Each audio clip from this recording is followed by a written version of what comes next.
Welcome to Ask the Expert, an award-winning daily series from 8:30 to 9 a.m. To help small businesses. If you have any questions, ask them in the comments of the live feed.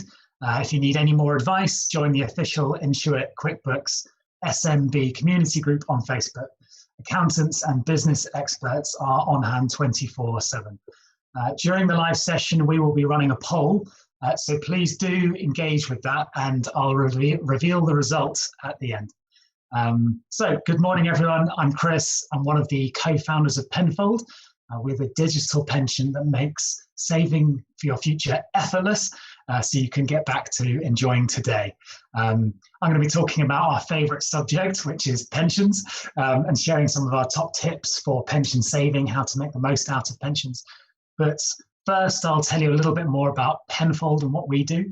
I'll take the opportunity to do that. So we started Penfold to address the problem that millions of people aren't saving enough for retirement. As I'll come on to later, pensions are the best way for the vast majority of people to save for later life so that you can stop working one day. And that's thanks to the generous tax relief available in pensions from the government. And also the magic that is compound interest, and I'll come on to that too. So unfortunately, despite all of that, the pension industry just makes it too difficult. It's filled with baffling jargon, clunky technology, non-existent or painful customer service. That means opening, managing, doing anything with your pension can be so painful that you give up or put it to the bottom of to-do list, and I'll sort that next year. So, it's particularly bad when you're self-employed or run your own business because you don't have an HR team or a finance team to sort it out for you.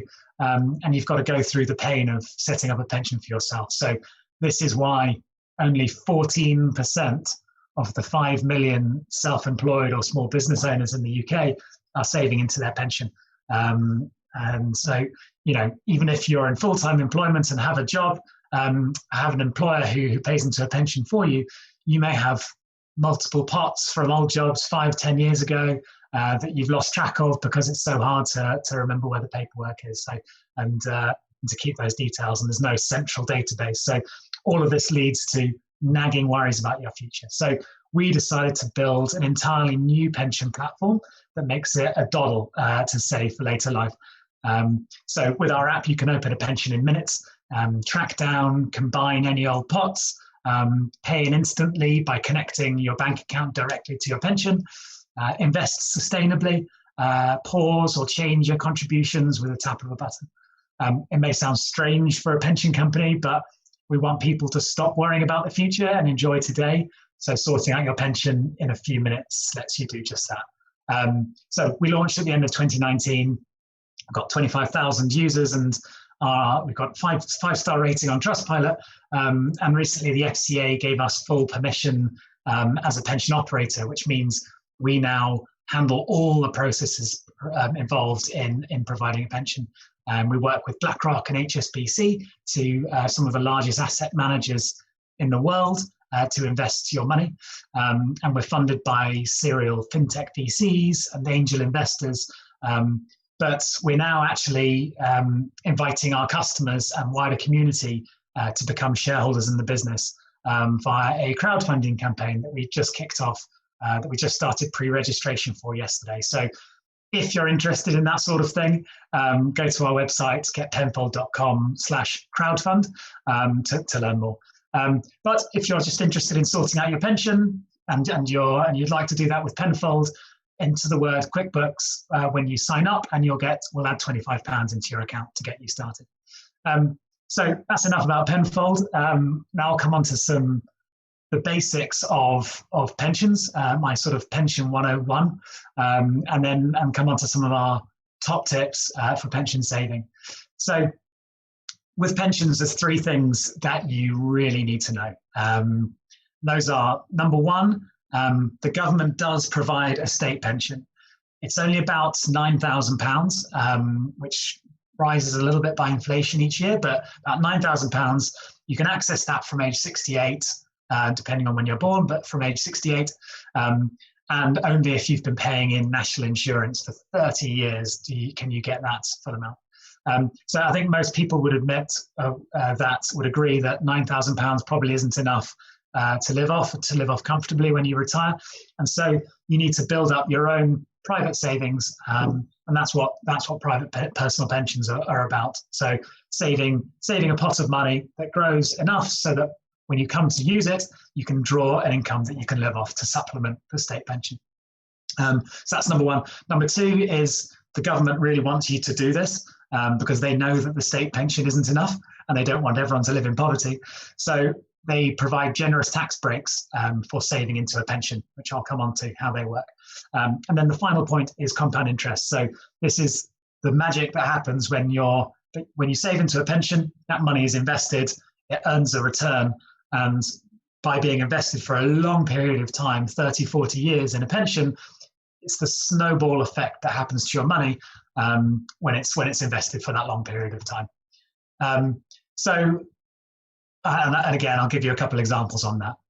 In terms of tax relief, then, so very quickly, pensions are income tax-free savings vehicle. So if you pay in, basically what that means is the government will pay in or add or pay back to you any income tax you have previously suffered on the money you put into your pension. So if you're an individual just paying from your bank account into a pension, that's what's known as a personal contribution. So if you're an employee of a business or a sole trader and you're just paying into a personal pension, you put in £100, the government will add £25. So they add 25% on top of everything you pay into your pension.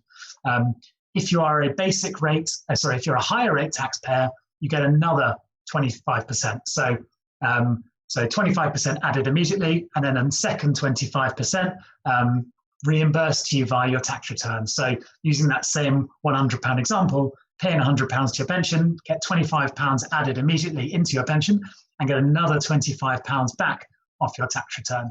And what that's doing is, as I say, reimbursing your income tax that you had paid. But it's a great uplift on money that you put into a savings vehicle that you don't get in other forms of saving.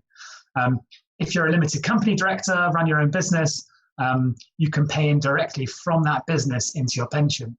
And the beauty there is that you don't pay any tax on that money, taking that money out of your company. So no income tax, dividend tax, national insurance, corporate tax, and it goes straight into the pension. But even better is that counts as a business expense. So you can offset that expense against your corporate tax bill. So you get the 19% reduction for the money that goes into your pension. So some great tax relief available. Compound interest, again, you can expect your money when it's invested to grow in the stock market, to grow on average 5 or 7% a year. Some years lower, some years higher. But what happens is after many years of doing that, your money will grow 5% one year, but the next year you get interest on that interest. So you get another 5% on that 5%. Doesn't sound like a huge amount, but as I said before, it's a real snowball effect. And the interesting example here is if you save a certain amount of money, say £100 a month from age 21 to 30, and then stopped saving altogether and let that money just sort of grow until age 70, you would have more money at age 70 than if you had saved 40 years from age 30 to 70. So saving for 10 years at the start, because you're starting earlier, gives you the same as saving for 40 years. So the real lesson with compound interest is, A, it's great, but B, the earlier you start, the better, and you can benefit from those extra years of your money working for you. There's a couple sort of rules to the big trade-off with pensions is that you get this tax relief, but you can't access the money until you're 55. So that's the important thing to know. And when you're 55, there's a few different ways that you can take the money out. You can draw it all out in one lump sum. You can take the first 25% tax-free, and then the rest you can draw as an income, which you would pay income tax on. And I can come into those more of those details later, I'm sure, to answer your questions. One more top tip before I go back to start taking questions. And is that if you're a higher rate taxpayer, you might find that your pension, if you have been paying into a pension, you might find that your pension provider has only been claiming your basic rate tax relief, so that first 25%, and you might be owed a load of money by HMRC that you haven't been claiming via self-assessment tax return. So we speak to people who have, a few £1,000s that they just submit a quick claim to HMRC and they get paid that money back instantly, or in a couple of months. So that's a very handy top tip for higher rate taxpayers. And finally, how much do I need? How much do I need to save? Well, again, I'm sure we'll come onto this in the questions, but generally people say that they need about 2/3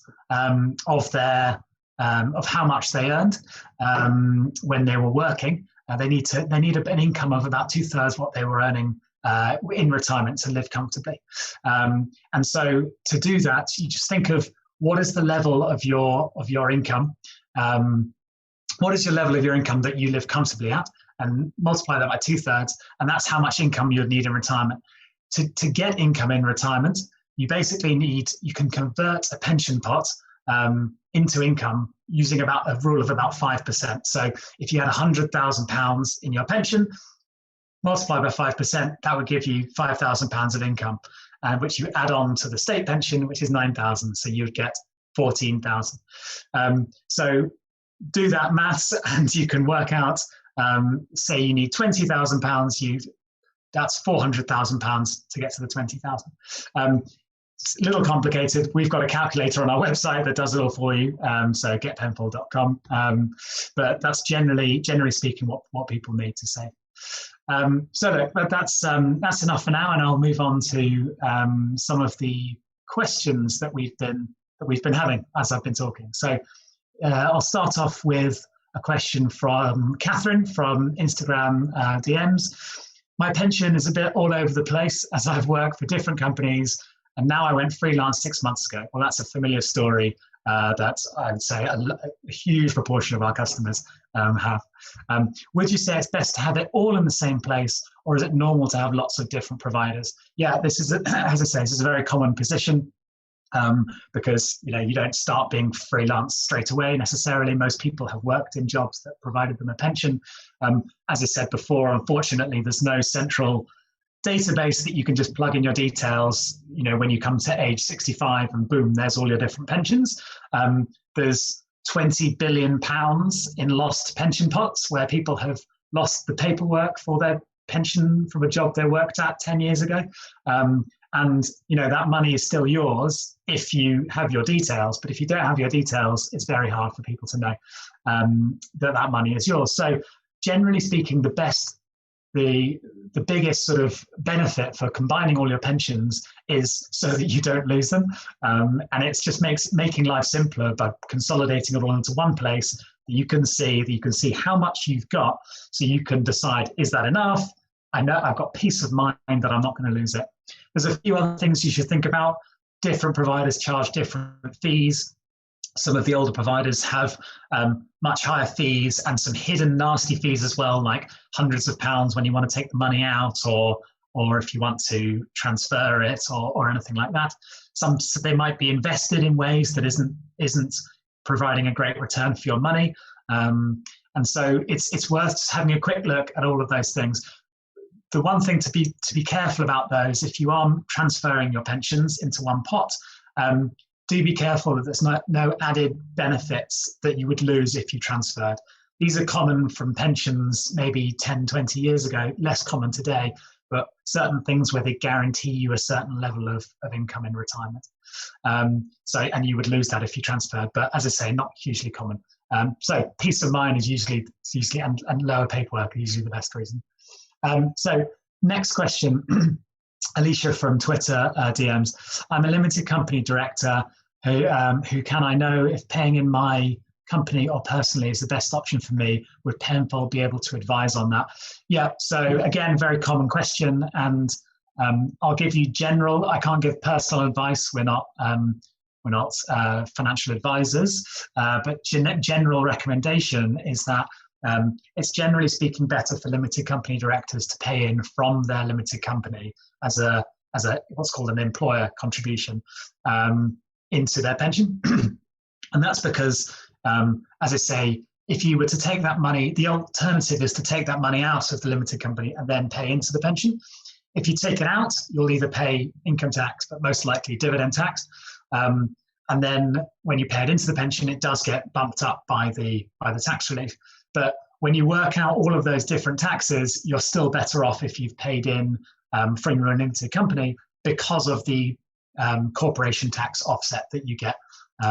So generally speaking, it's better to pay in from a limited company. I'm going to go now to Justin from Facebook Messenger. I wasn't aware of tax relief for pension. Do you know if I'm eligible if I have a limited company, but also an employment with PAYE? Yes, you absolutely are.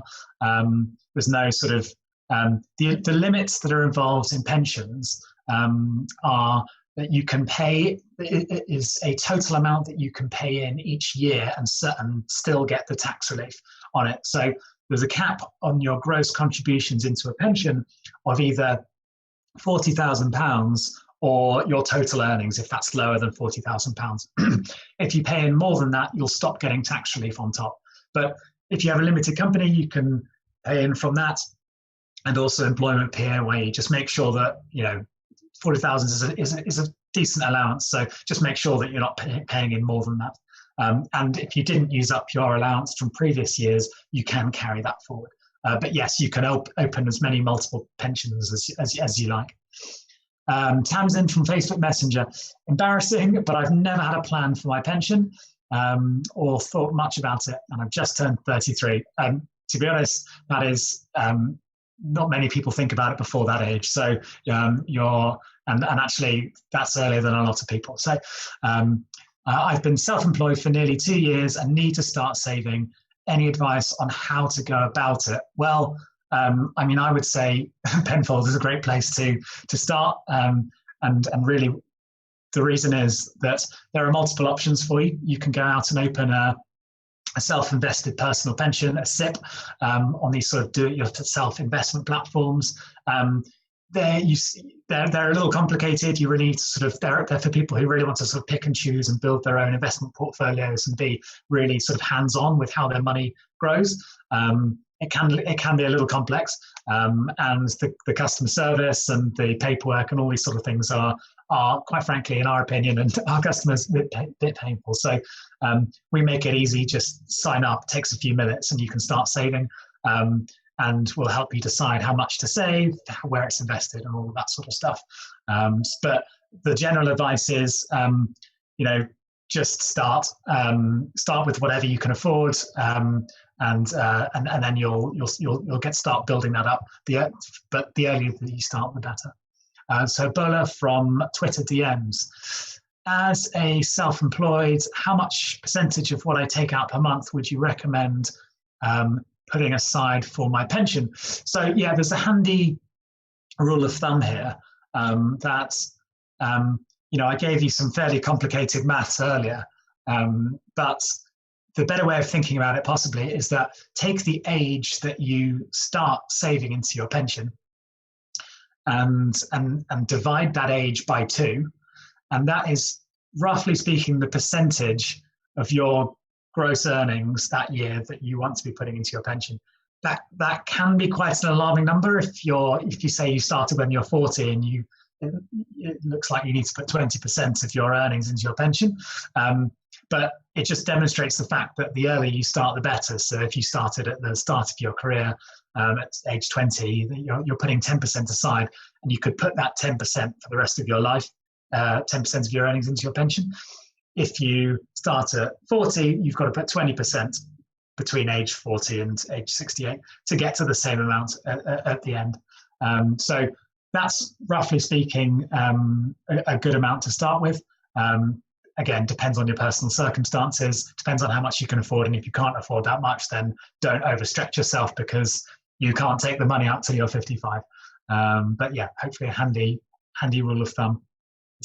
So Francis from Instagram DMs.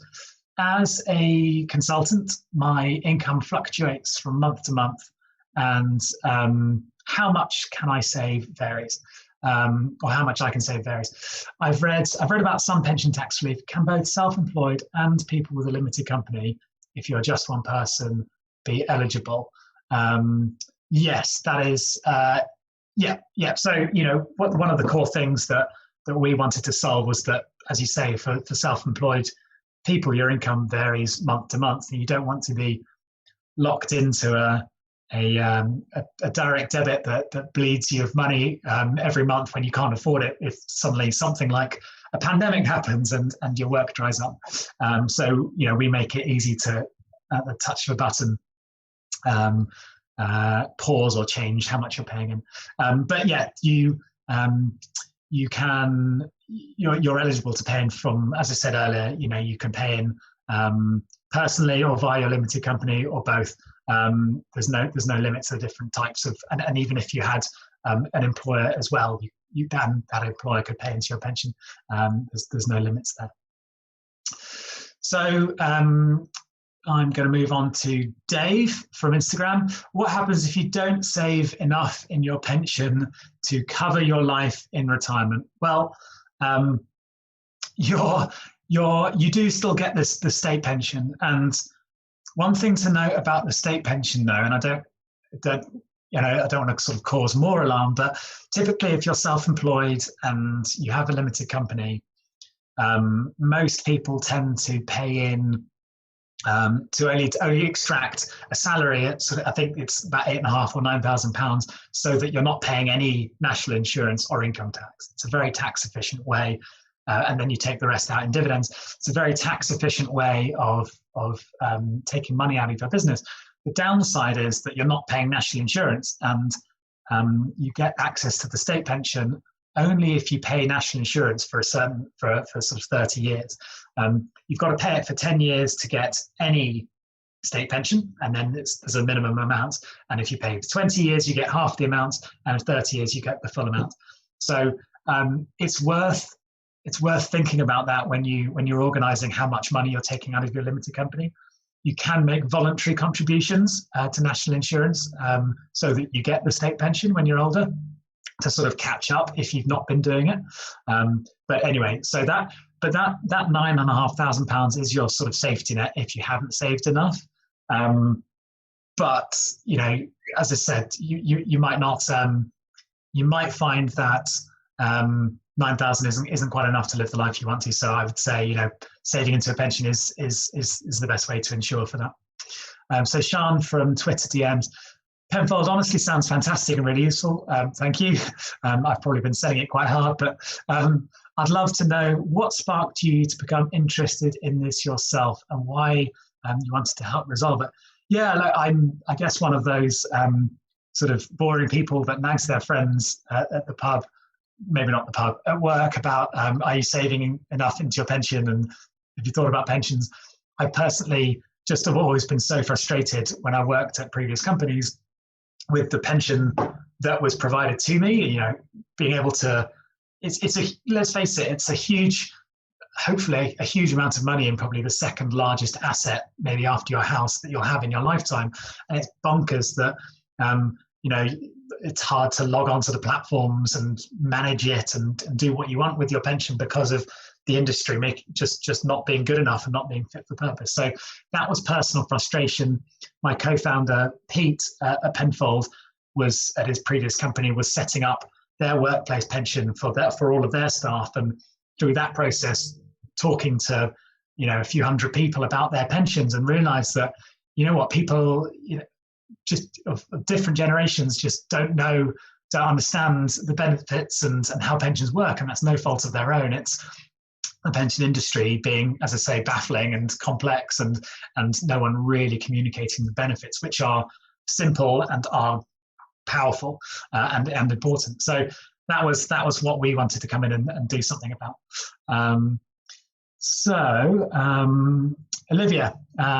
So I'm going to move on to Olivia, and I think this is going to be our last question. So is there ever a good reason to withdraw your pension before retirement date? I've had points in my life where I've considered it, but always worried it would do more damage to my finances in the long run. Well, yeah, so there's two things here. If you taken out, you can't withdraw until you're 55, is the general rule, but you could actually take it out before you're 55, but it's really advisable not to, because there's some really punitive tax that you would have to pay. That means you would get out far less than what you put in. And if you're seriously ill, though, there are some exceptions, so you can take the money out to help under those circumstances. But even when you pass the age of 55, that's not generally when people retire. They'll work at least another 10 years. You tend to get at age 55. A lot of people take their tax-free lump sum. So when you've built up this savings pot in your pension, you can take the first 25% of that pension pot out tax-free, and then what's left is 75%, and then you can draw an income from that for the rest of your life that you pay income tax on each year. So a lot of people tend to take that 25% out and do things like pay off their mortgage or go on a big holiday. Fair enough, you've worked hard and you've built up a pension pot. It actually, and if you need the money, absolutely, it's there for you. But you've got to think about, if you're doing it to pay off a mortgage, for example, you may only be paying a couple % in interest on that mortgage. Whereas if it's left invested for a longer period of time, and without paying tax on it, because it's not tax-free, if it's left invested, it might be growing at 5% or more for a longer period. So you would be doing more harm to your ultimate position. But yeah, that's generally the thing to think about. Is do I really need it? Because the longer you leave it in, the more compound interest you can get, and it's not advisable to take it out before you're 55. So thank you for all of the questions. They were fantastic, really helpful. And now I can move on to the poll results. So we asked you, do you think you are saving enough for your pension? And this is amazing, actually. We had 50% of you said yes, and 50% said no. So bang on 50-50. And that's great. That's better than I usually see. So we've obviously got an audience that's very engaged in pensions, and are very more than the average group, sort of saving for later life. It's alarming when you look at some of the statistics, and I mentioned that only 14% of the 5 million self-employed in the UK are currently saving into a pension. I think only 31% have any pension savings whatsoever. And there's another stat that 20% of British adults, so 8 million people, don't think they will ever be able to retire. So it's great that we've at least got 50% who think you're saving enough, and the other 50%, it's not too late to get started. So thank you very much for tuning in.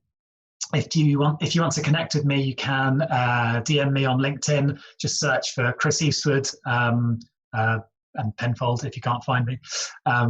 Coming up on Ask the Expert tomorrow is Judith Dugdale, who is Head of Digital Solutions at MHA Moore and Smalley. Tune in to get advice on how to maximize the value of your business. A reminder that if you need any more advice, join the official Intuit QuickBooks SMB community group on Facebook. Accountants and business experts are on hand 24/7. I've really enjoyed answering your questions this morning, and have a great day.